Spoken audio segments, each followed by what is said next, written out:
American president Donald Trump ഇറാനെതിരെ വലിയ രീതിയിലുള്ള ആക്രമണങ്ങൾക്ക് ഉത്തരവിട്ടാൽ പിന്നീട് ഇസ്രായേലിലേക്ക് സർവത്ര ആക്രമണം അഴിച്ചുവിടുക എന്നതായിരിക്കും തങ്ങളുടെ പ്രധാന ലക്ഷ്യമെന്നാണ് ഇറാൻ ഇപ്പോൾ വളരെ വ്യക്തമായി പറഞ്ഞുകൊണ്ടിരിക്കുന്നത്. അതായത് നിലവിൽ ഈ ലോകത്തെമ്പാടും വലിയ ആശങ്ക വിതയ്ക്കുന്ന യുദ്ധത്തിൻ്റെ പ്രധാന മൂലകാരണമായ ഇസ്രായേലിനെ ഈ യുദ്ധത്തിൻ്റെ ഇപ്പോൾ നടന്നുകൊണ്ടിരിക്കുന്ന അതിതീവ്രമായ ഘട്ടത്തിൽ എവിടെയും ഇറാൻ ഇതുവരെ നേരിട്ട് ആക്രമിച്ചിട്ടില്ല. ഇസ്രായേൽ നേരിട്ട് ഈ യുദ്ധത്തിൻ്റെ മുൻനിരയിലേക്ക് കടന്നു വന്നിട്ടുമില്ല.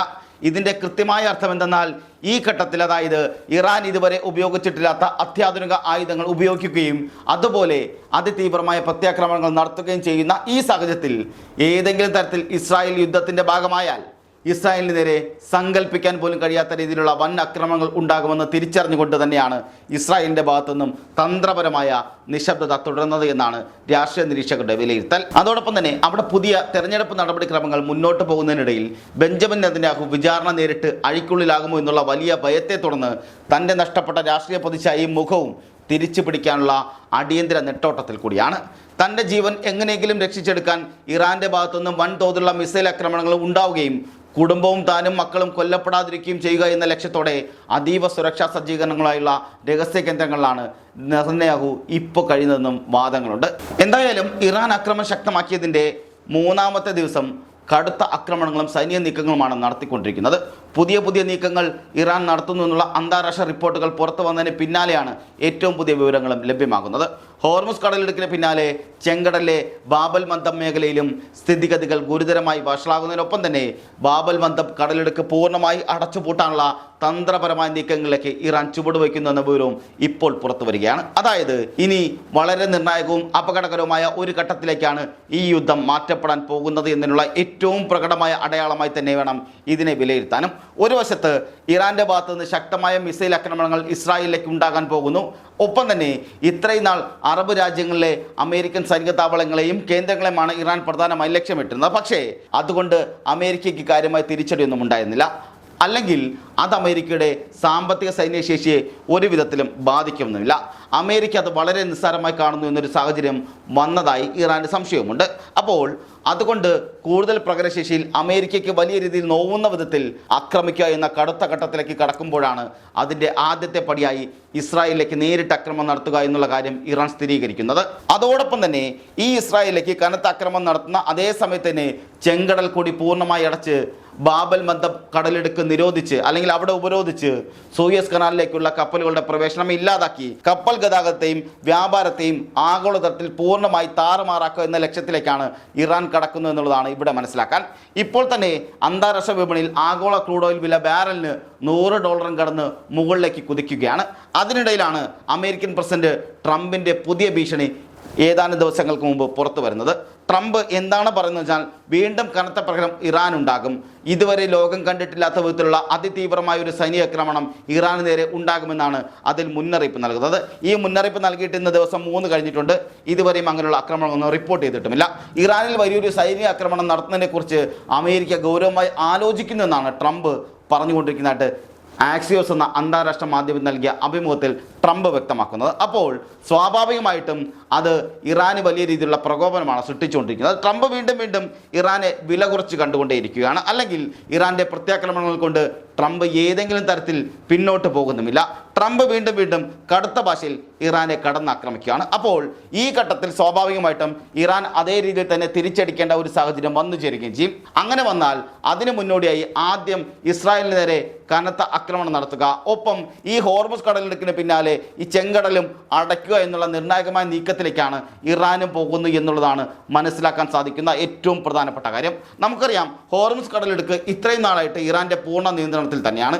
അമേരിക്ക പലതവണ ബലമായി തുറക്കാൻ ശ്രമിച്ചിട്ടും ഇതിൻ്റെ 7 അയലത്ത് പോലും എത്താൻ അമേരിക്കയുടെ നാവികസേനയ്ക്ക് കഴിഞ്ഞിട്ടുമില്ല. അതുപോലെ തന്നെയാണ് ഹൂത്തികൾ ചെങ്കടൽ ഉപരോധിക്കുമ്പോൾ ഉണ്ടാകുന്ന ആഗോള പ്രതിസന്ധിയും. കാരണം അമേരിക്ക ഇതിനു മുമ്പ് ഹൂത്തികൾ ചെങ്കടൽ ഉപരോധിച്ച സമയത്ത് അവിടെ വലിയ തോതിലുള്ള രക്ഷാപ്രവർത്തനങ്ങൾ നടത്താനും അല്ലെങ്കിൽ ഹൂത്തികളെ തകർത്തുകൊണ്ട് ഈ മേഖലയുടെ കപ്പലുകൾ സുരക്ഷിതമായി കടത്തിവിടാനുമുള്ള നിരവധി സായുധപരമായ നീക്കങ്ങൾ അന്ന് ശ്രമിച്ചിരുന്നു. പക്ഷെ അതെല്ലാം ഹൂത്തികൾ തകർത്ത് തരിപ്പണമാക്കുകയാണ് ഉണ്ടായത്. അപ്പോൾ അതുകൊണ്ട് തന്നെ ഇപ്പോൾ ഈ മേഖല അടച്ച് അത് കഴിഞ്ഞാൽ അതല്ലെങ്കിൽ ഈ മേഖല അടച്ചു കഴിഞ്ഞാൽ അമേരിക്കയ്ക്കോ സഖ്യകക്ഷികൾക്കോ ഒന്നും ചെയ്യാൻ കഴിയാത്ത വലിയ പ്രതിസന്ധിയിലേക്ക് കാര്യങ്ങൾ നീങ്ങും. ഇപ്പോൾ യമനിലെ ഇറാൻ പിന്തുണയുള്ള സായുധ സംഘടനയായ ഹൂത്തി വിമതർ ചെങ്കടലിലേക്ക് 2 സൗദി എണ്ണ ടാങ്കറുകൾ ആക്രമിച്ചത് ഇക്കഴിഞ്ഞ ദിവസങ്ങളിലാണ്. അതിനുശേഷമാണ് കൂടുതൽ നിർണായകമായ പ്രസ്താവനകൾ പുറത്തു വരുന്നത്. ഇനിയുള്ള ഹൂത്തി ആക്രമണങ്ങളെ ഇറാൻ നേരിട്ട് നടത്തുന്ന ആക്രമണമായി തന്നെ കണക്കാക്കുമെന്ന് ട്രംപ് വെല്ലുവിളിച്ചിരുന്നു. അങ്ങനെയെങ്കിൽ നിങ്ങൾ അങ്ങനെ തന്നെ കണക്കാക്കിക്കോളൂ, എന്തായാലും നിങ്ങൾ ഇറാനിലേക്ക് ആക്രമണം നടത്തുന്നു, സ്വാഭാവികമായിട്ടും അതിനൊരു അറുതി വരുന്നുമില്ല. അങ്ങനെയെങ്കിൽ ഹൂത്തികൾ കൂടി നിങ്ങളെ ആക്രമിക്കും, നിങ്ങളെ കടുത്ത രീതിയിൽ വേദനിപ്പിക്കും. അമേരിക്കൻ കപ്പലുകൾ തച്ചു തകർക്കും, അതുപോലെ തന്നെ ഇസ്രായേലിൻ്റെ കപ്പലുകളും തച്ചു തകർക്കും. ഇസ്രായേലിലെ വലിയ മിസൈൽ ആക്രമണങ്ങൾ നടത്തുകയും ചെയ്യുന്ന തരത്തിലാണ് കാര്യങ്ങൾ നീങ്ങുന്നത്. യുദ്ധം ആഗോളതലത്തിൽ തന്നെ വ്യാപിപ്പിക്കുകയാണ് എന്നതിന് ഏറ്റവും പ്രകടമായ ഉദാഹരണങ്ങളാണ് ഇപ്പോൾ പുറത്തു വന്നുകൊണ്ടിരിക്കുന്നത്. നോക്കൂ, ഇത്രയും നാൾ അമേരിക്ക നടത്തുന്ന ആക്രമണങ്ങൾക്ക് ഇറാൻ തിരിച്ചടി കൊടുക്കുകയായിരുന്നു. അല്ലെങ്കിൽ അമേരിക്ക ഏതെങ്കിലും തരത്തിലുള്ള ആക്രമണങ്ങൾ നടത്തുമ്പോൾ ഇറാൻ അതിന് തുല്യമായ തിരിച്ചടികൾ സമാനമായ മേഖലയിൽ നൽകുകയായിരുന്നു. പക്ഷേ ഇപ്പോൾ എന്താണ് സംഭവിക്കുന്നത്? ഇറാൻ തന്നെ മുന്നിട്ടിറങ്ങി ആക്രമണങ്ങൾക്ക് നേതൃത്വം നൽകുകയാണ്. അമേരിക്കയോടും പാഠം പഠിപ്പിക്കണം, ഇസ്രായേലിനെ പാഠം പഠിപ്പിക്കണം, ഈ യുദ്ധത്തിൽ തങ്ങൾക്ക് വിജയിക്കണം, തങ്ങളുടെ ഭാഗം ജയിക്കണം, ഹോർമുസ് പൂർണ്ണമായി തങ്ങളുടെ കാൽക്കീഴിലേക്ക് വരണം, അവിടെ കാര്യങ്ങൾ ഞങ്ങൾ തന്നെ തീരുമാനിക്കണം എന്നതിനപ്പുറം ഇതുവരെ തങ്ങൾക്ക് മേലുണ്ടായിരുന്ന സാമ്പത്തിക ഉപരോധങ്ങൾ മുഴുവനും അവസാനിപ്പിക്കണം, ഞങ്ങൾക്ക് ലോകമെമ്പാടും സ്വതന്ത്രമായ വ്യവസായവും അതുപോലെ വ്യാപാരവും നടത്താൻ കഴിയുകയും വേണം, ഞങ്ങളുടെ ബിസിനസ് ഞങ്ങൾക്ക് മുന്നോട്ട് കൊണ്ടുപോകണം. അങ്ങനെ നിരവധി വലിയ ലക്ഷ്യങ്ങൾ മുന്നിൽ നിർത്തിക്കൊണ്ടാണ് ശക്തമായ നീക്കങ്ങളിലേക്ക് ഇപ്പോൾ ഇറാൻ കടക്കുന്നത്. അതായത് ഇത്രയും നാൾ അമേരിക്ക എങ്ങനെയാണോ ഇറാനെ കൈകാര്യം ചെയ്തത്, അല്ലെങ്കിൽ അമേരിക്കയുടെ സ്വാർത്ഥ താല്പര്യങ്ങൾക്ക് വേണ്ടി, അമേരിക്കയുടെ ലാഭത്തിന് വേണ്ടി, അമേരിക്കയുടെ അനുകൂലമായ കാര്യങ്ങൾ നടക്കാൻ വേണ്ടി എങ്ങനെയാണോ ഇറാന് നേരെ അമേരിക്ക ആക്രമണങ്ങൾ നടത്തിയത്, അതുപോലെ ലോകത്ത് മുഴുവൻ പറ്റാവുന്ന ഇടങ്ങളിലൊക്കെ തിരിച്ചടിക്കുക, അതും ഇസ്രായേലിനെ ശക്തമായി കടന്നാക്രമിക്കുക, അതിനുശേഷം ഈ പറയുന്ന ചെങ്കടൽ പൂർണ്ണമായും അടയ്ക്കുക, അതുവഴി ലോകത്തെ കപ്പൽ ഗതാഗതം മുഴുവൻ വലിയ പ്രതിസന്ധിയിലാക്കുക തുടങ്ങിയ കാര്യങ്ങളിലേക്കാണ് ഇറാൻ കടക്കാൻ പോകുന്നത്. ഇതോടുകൂടി തന്നെ ലോകരാജ്യങ്ങൾ വലിയ തോതിൽ ഭയന്നിട്ടുമുണ്ട്. ചെങ്കടലിൽ നിന്നും 2 നാവിക കപ്പലുകൾ പിൻവലിക്കാൻ ഇപ്പോൾ ജർമ്മനി നടപടി തുടങ്ങിയിട്ടുമുണ്ട്. ഇറാനിൽ നിന്നും നയതന്ത്ര ഉദ്യോഗസ്ഥരെ ബ്രിട്ടൻ താൽക്കാലികമായി പിൻവലിച്ചിട്ടുമുണ്ട്. US സ്റ്റേറ്റ് ഡിപ്പാർട്ട്മെൻറ്റ് മേഖലയിൽ അവിടെ മുഴുവനും അമേരിക്കൻ പൗരന്മാർക്കും അടിയന്തര മുന്നറിയിപ്പ് നൽകിയിട്ടുണ്ട്. പ്രതികാര നടപടികളുടെ ഭയം വർദ്ധിച്ചു വരുന്നു എന്നുള്ളത് കൊണ്ട് തന്നെ ഇസ്രായേലിലെ നഗരങ്ങളിൽ ബോംബ് ഷെൽട്ടറുകൾ വീണ്ടും തുറന്നു എന്ന റിപ്പോർട്ടുകൾ വരുന്നുമുണ്ട്.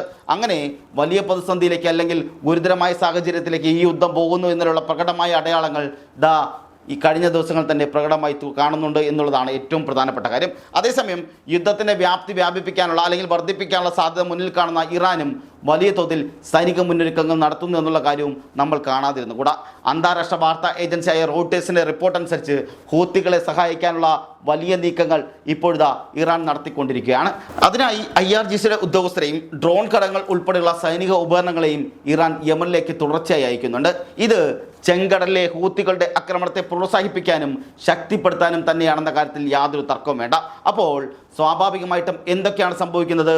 ഹൂത്തികളുടെ നേതൃത്വത്തിൽ ചെങ്കടലിൽ വരാനിരിക്കുന്ന ദിവസങ്ങളിൽ ഒരു വലിയ ആക്രമണം ഉണ്ടാക്കാൻ പോകുന്നു. ഹൂത്തികൾക്ക് നേരെ ആക്രമണം ഉണ്ടായാൽ തിരിച്ചടിക്കാൻ ഉതകുന്നതിന് വേണ്ടതെല്ലാം ഇറാൻ നേരത്തെ തന്നെ യമനിലേക്ക് എത്തിക്കുന്നു. അതോടൊപ്പം വിവിധ രാജ്യങ്ങളിൽ വരാൻ പോകുന്ന വലിയ അപകടം മുന്നിൽ കണ്ടുകൊണ്ട് ഇറാനിൽ നിന്നും പിന്മാറുന്നു. അതുപോലെ ചെങ്കടലിൽ നിന്നും കപ്പലുകൾ പിൻവാങ്ങുന്നു. ഇനി കപ്പലുകൾ ആ വഴി പോകാതിരിക്കാനുള്ള കൂടുതൽ കരുതൽ നടപടികൾ ഒരു വശത്ത് പല രാജ്യങ്ങളും ആരംഭിക്കുന്നു. അങ്ങനെ ഈ യുദ്ധം അതിൻ്റെ ഏറ്റവും തീവ്രമായ പാരമ്യകരമായ അല്ലെങ്കിൽ പാരമ്യത്തിൽ അപകടകരമായ നിലയിൽ എന്നാൽ വ്യാപ്തിയിലുള്ള ഒരു യുദ്ധത്തിലേക്ക് പോകുന്ന തരത്തിലേക്ക് കാര്യങ്ങൾ നീങ്ങുമ്പോൾ അത് അങ്ങനെ തന്നെ സംഭവിക്കുമെന്ന നിലയിലാണ് ചർച്ചകളും നടന്നുകൊണ്ടിരിക്കുന്നത്. മധ്യസ്ഥ ചർച്ചകൾ എവിടെയും തൃപ്തികരമായി നടക്കുന്നില്ല. ഒരു തരത്തിലുള്ള ഒത്തുതീർപ്പുകൾക്കും ആരും തയ്യാറുമല്ല. എല്ലാവരും യുദ്ധം ചെയ്യണം, അക്രമം വർദ്ധിപ്പിക്കണം, അല്ലെങ്കിൽ എതിരാളികൾക്ക് വലിയ നാശമുണ്ടാക്കണമെന്ന ഒരൊറ്റ നിലപാട് നിൽക്കുമ്പോൾ സ്വാഭാവികമായി യുദ്ധം അവസാനിപ്പിക്കാനുള്ള സകല പ്രതീക്ഷകളും പൂർണ്ണമായി തകിടം മറിയുകയാണ് എന്നുള്ളതാണ് ഇതിൽ നമ്മൾ കാണുന്ന ഏറ്റവും പ്രധാനപ്പെട്ട കാര്യം. അത് ഇറാനും അമേരിക്കയ്ക്കും ഇസ്രായേലിനും ഗൾഫ് രാജ്യങ്ങൾക്കും പശ്ചിമേഷ്യയിലെ മൊത്തത്തിലും അതിശക്തമായ പ്രഹരവും നികത്താനാവാത്ത വലിയ നാശനഷ്ടങ്ങളും വരുത്തി വയ്ക്കുമെന്ന കാര്യത്തിൽ യാതൊരു തർക്കവുമില്ല.